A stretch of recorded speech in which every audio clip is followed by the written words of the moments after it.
y a quand même des zones relativement arides au Maroc, bien que ce soit pas le sud. Hein. Mais vous voyez là, par exemple, dès qu'ils arrosent, oh là, ça y est, c'est parti mon AP. Là, ça verdille. Hein. Alors j'aime bien les petits villages comme ça, en pleine pampa. Mais on sait que au Maroc, c'est pas toujours la politique de celui qui gagnera le plus, parce qu'ils ont appris depuis très longtemps qu'il fallait vivre avec ce qu'on avait et se débrouiller, et voilà, et c'est des gens qui sont heureux avec ce qu'ils ont, alors que nous, dans nos pays en Europe, il y en a qui ont 3 fois, 10 fois plus, même peut-être, et ils sont toujours pas heureux, il leur en faudra encore plus.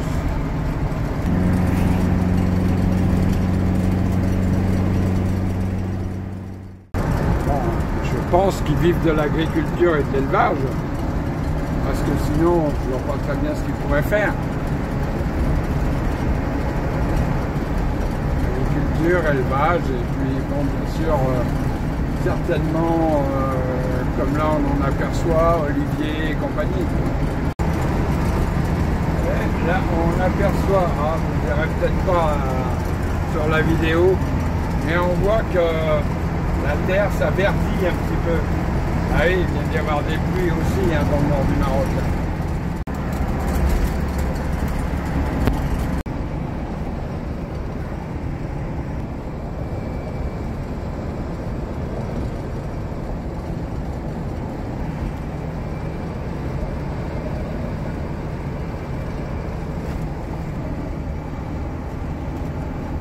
J'ai vu les antennes. Bien masqué, c'était sympa, ça ressemble à un palmier. Bon, donc j'ai dépassé Rabat, direction maintenant Casablanca, là je suis environ à 90 km de Casablanca. Et puis bon, on va voir, je vais m'arrêter pour manger quand même, parce qu'il est midi et quart. Bah, le fait d'avoir été chercher de l'argent ce matin à l'arrache, du coup, j'ai quand même perdu du temps, je suis parti tard, enfin, perdu du temps. Honnêtement, je m'en fous, quoi. Je veux dire, je suis pas à 5 minutes, ni à 1 heure, ni même à une journée. Hein. Enfin, bon, voilà, quoi. Ce qui explique que j'ai fait si peu de kilomètres en une matinée.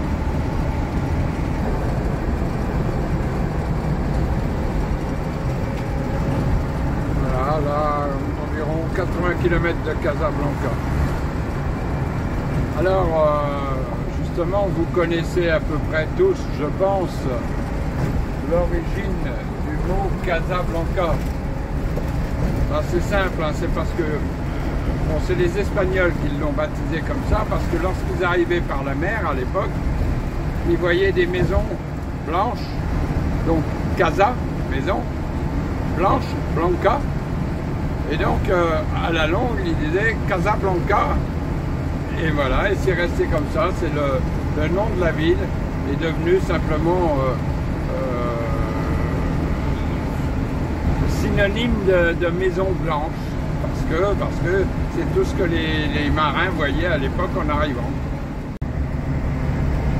Mais contrairement à la France, on va dire, parce que bon, je sers de mon pays comme pays de référence, ici on a des constructions en bord d'autoroute où les gens habitent, hein, n'ont pas été expropriés. Bon, je ne dis pas que ça doit être très agréable à vivre avec le bruit de l'autoroute, hein.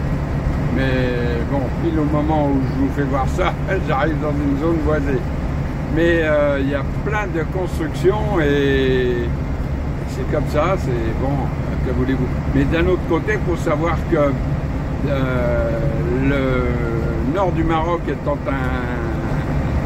une région très agricole, la plupart des gens qui vivent là travaillent dans les champs hein, ou dans les serres. Vous voyez, pour illustrer ce que je vous disais, à l'autre, à ma droite et à ma gauche.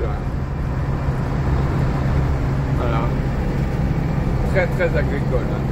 Bon, faut dire que c'est pas aussi sec que le bas du Maroc, hein, qui pourtant est en train de se développer aussi au niveau agricole. Mais voilà quoi, il y a quand même beaucoup moins d'eau dans le bas du Maroc. Alors, voyez, bon là il reste un no man's land entre le village et l'autoroute, ce qui doit quand même limiter sérieusement les bruits, mais enfin bon, voilà quoi. Hein.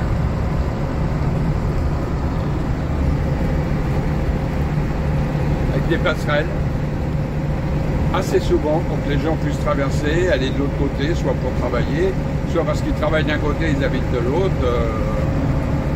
Et vous voyez, pour ceux qui se posent des questions, sur l'autoroute, c'est comme en France, quoi. Vous avez les stations, les aires de repos, vous avez tout ce que vous voulez, et je vais vous faire voir, en passant, une station, vous verrez que ça n'a rien à envier aux aires de repos et stations françaises. Bon, alors vous allez me dire, ouais, je comprends pas, Claude, que tu prennes l'autoroute, il n'y a pas grand chose à voir quand même. Alors, il faut savoir que ça fait quand même 17 ans que je viens, en camping-car, mais beaucoup plus longtemps avant, avec un 4x4. Et le truc, c'est que les premières années, il n'y avait pas d'autoroute. Donc on passait par les petites routes en bord d'océan. Alors c'était sympa, mais je l'ai même fait en camping-car pendant quand même donc quelques années. Et puis après, on se rend compte quand même que bon, on finit par ne plus s'arrêter parce qu'on s'est arrêté à peu près partout. Bon, enfin bref, voilà, on n'a plus vraiment envie de passer par les petites routes. Et l'autoroute, bah, c'est une belle opportunité parce que bah, vous roulez tranquillos et puis vous n'abîmez rien. Et puis surtout, ça permet quand même de gagner du temps, du carburant, parce que bon, si vous roulez à une vitesse constante, hein, moi, je fais environ entre 11 litres 2 et 11 litres 5 selon que j'ai du vent ou pas de vent. de consommation moyenne, avec ma remorque, hein. Et ça en partant de chez moi jusqu'à temps que je sois arrivé au Maroc, en bas, en dessous d'Agadir. Oui, alors d'ailleurs, là, le prix du carburant est bien redescendu puisque il est aux alentours de 11 dirhams, voire peut-être, alors ça c'était sur le haut et ils sont souvent un petit peu plus chers. Si ça tombe, ça sera peut-être même 10 dirhams en bas. Enfin, en bas, je parle pas de la zone détaxée, hein. Je parle de la zone Agadir, par exemple, hein. 10 dirhams, ça vous fait à peine 1 euro le litre, hein. Voilà. Je rappelle que le Maroc n'est pas producteur de pétrole, hein. Bon, mais il n'est pas producteur de taxes non plus. Parce que nous, on n'est pas producteur de pétrole en France, mais on est producteur de taxes. Vous voyez que, pour illustrer ce que je vous disais tout à l'heure, il y a des habitations qui sont vraiment non loin de l'autoroute. Voilà. Avec une petite passerelle. Ah, ça va commencer à se lever un petit peu là. On a le soleil qui pointe son nez. Ça fait du bien. Facile cette année. Franchement, j'ai pas le beau. De vous faire voir des paysages parce que avec la brume qu'on a là ce matin, bon, on verra cet après-midi, bien sûr ça sera levé, je le suppose, tout au moins, mais avec la brume qu'on a là ce matin, on voit rien, enfin, pour rouler il n'y a pas de problème, on voit, mais pour faire voir vraiment des paysages, c'est pas possible.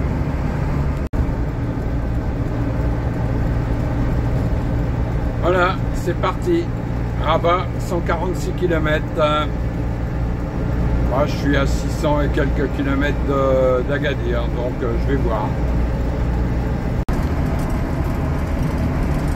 Regardez bien le fourgon devant.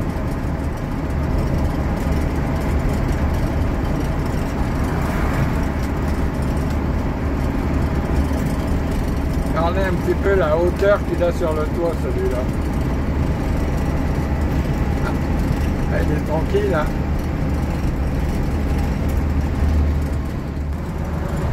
Et celui-là, là-bas, il ne s'engueule pas avec ses voisins.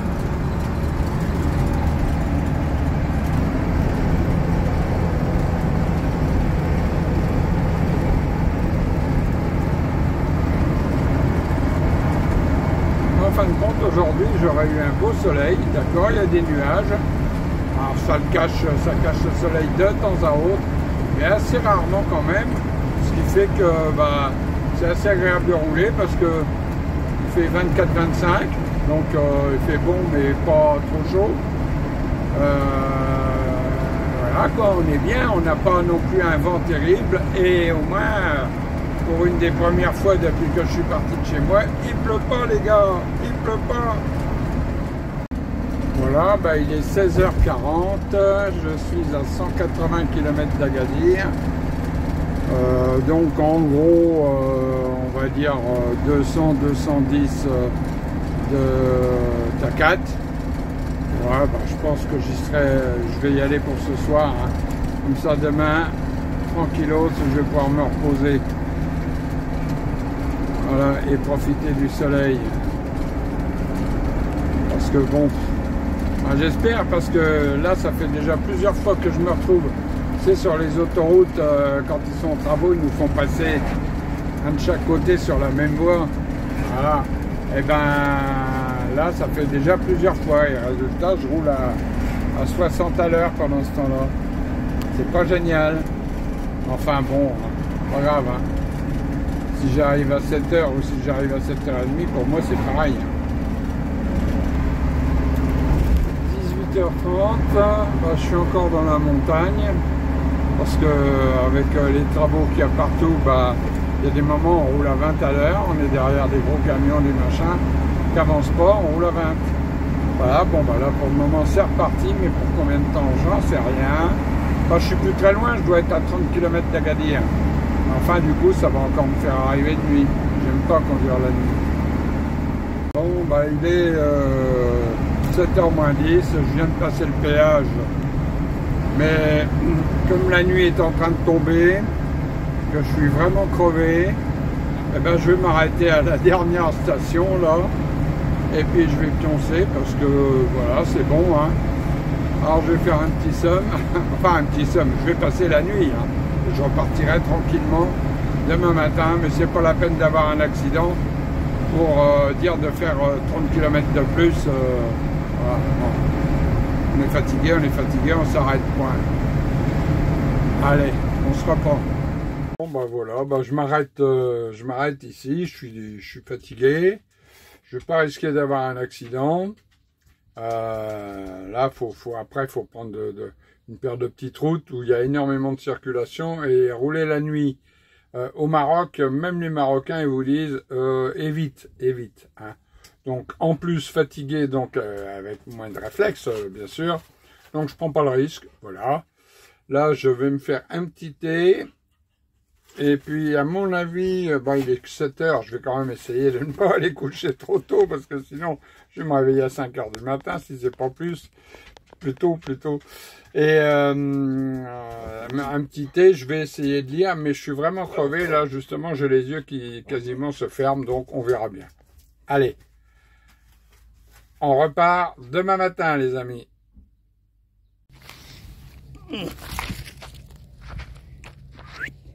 Par ici, mes mères. Voilà, les premières sorties de Mademoiselle Snoopy depuis qu'on est arrivé. Hein? Et ça y est, elle retrouve ses habitudes de jouer avec la balle, elle la rapporte au pied et elle attend tranquillement qu'on la rejette pour aller la rechercher. Voilà. Allez, donne. Hop. Ça lui fait d'ailleurs du sport, ça l'oblige à courir et voilà, c'est impeccable.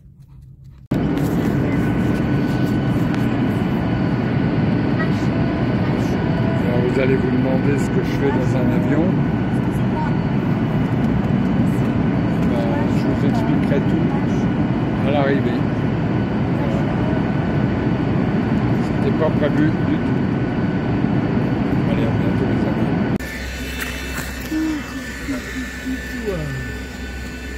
Qu'est-ce que je fais là? Je dirai ça dans la vidéo. Oui, je viens d'être obligé de faire un aller-retour pour la France. Je vous explique ça. Oui, bonsoir les amis. Bon, alors je vous ai dit que je vous dirais pourquoi j'étais dans l'avion, parce que j'ai été obligé de repartir du Maroc vers la France un peu précipitamment. J'ai eu un décès dans la famille, ma sœur est décédée suite à un accident. Elle est tombée et elle a fait du coup une crise cardiaque. Donc il était bien sûr pas possible que je ne sois pas là à ses obsèques, et je suis reparti quelques jours pour assister et en même temps l'assister, pour ceux qui croient à l'âme, dans cette épreuve. Voilà, ainsi que mes nièces, mes enfants, puisque c'était leur tante hein, quand même.